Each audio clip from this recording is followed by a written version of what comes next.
Topic for today's discussion is how to be genius. Of course, you will be having a question. What merit the author or the presenter, that's me, is having actually when we are going to discuss this particular topic, how to be genius? I am a genius? No, never. So how useful or meaningful for me to discuss this topic with you? I'm not going to tell any tips or easy cracks or kind of shortcuts, but 5 major instances and the personalities from life we can understand what is a genius, a true genius. That is our discussion today. Welcoming all to the Educated Daily Show.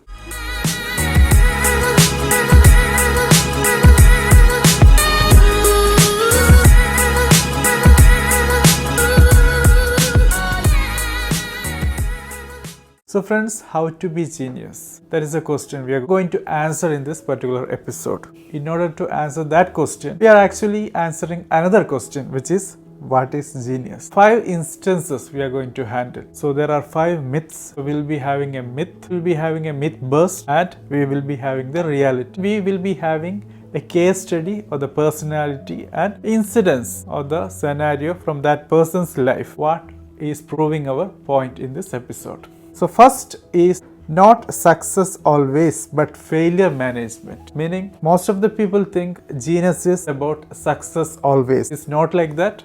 It is about the failure management. There will be series of failures, and if you know how to handle this failure, you are going to be a genius.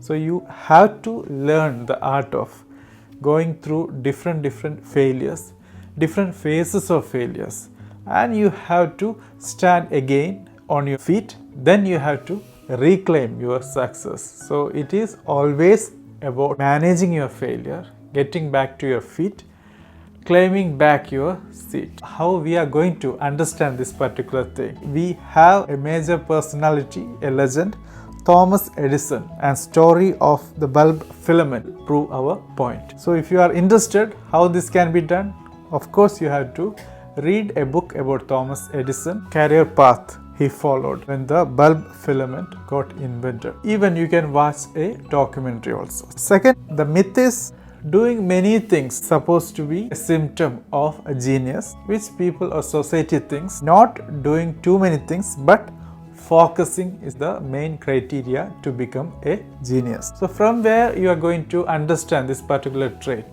We have another legend. His name is Steve Jobs. All of you must be knowing the person, how he made the comeback to his company, the company which he co-founded, Apple Inc. So if you know the story, there are 2 movies.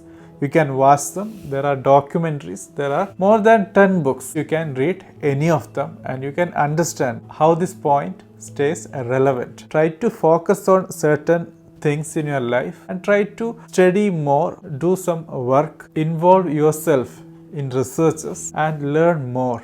Get the knowledge, put into practice and get the magic. The third is, people think always success brings the genius, but it is not like that. Not demanding success always, but getting into the patience mode is the main criteria to become the genius. So how you are going to understand this? Who had this particular criteria? Who proved this particular thing in the life? We can see this in the US politics through Abraham Lincoln.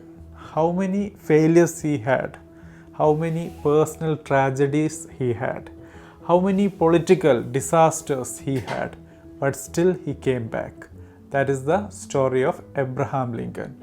So if you are really interested to know the value of patience, you must read at least one book about Abraham Lincoln, how eventful was his life throughout. Fourth point, or the fourth trait of a genius. We think those people are always motivated or they will wait for motivation. Just like when you read some book on Isaac Newton, we think like the apple which fell on his head actually caused him to invent many of the laws of physics. It is not like that, but self-motivation. So if you know how to motivate yourself in the darkest period of your life, in the most bottom pit of your career, in your education history, and if you are able to come back, That is the main trait of your genius. So how we are going to understand that? Who is teaching us that point through his life or her life? We can find that through APJ Abdul Kalam, famously known as Missile Man of India. We all know APJ Abdul Kalam. There are so many books, there are documentaries.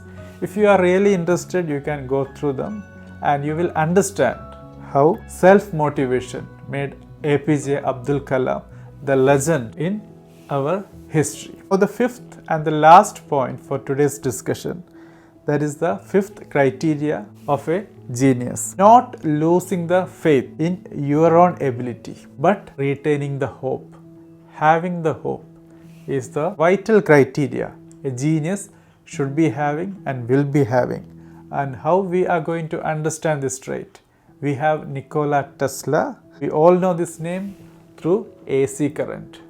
And if you are going through the history of AC current, DC current, and how Tesla and Edison had a face-off in the life way back decades ago, we will understand how Tesla had the hope always and he made his point enough heard throughout the world. These are the 5 basic traits a genius should be having. So the first trait was failure management through Thomas Edison, and story of bulb filament invention will prove the point. Second is about focusing through Steve Jobs and his comeback to Apple Inc. Now the third will be the patience, which we will understand through Abraham Lincoln and his presidency in US political history. Fourth is self-motivation, of course through APJ Abdul Kalam. And the fifth is about the hope through Nikola Tesla and AC currents. Sure, you should put your words, your thoughts in the comment box. If you have any question, that also please toss in the comment box. Thank you for watching. Have a great day.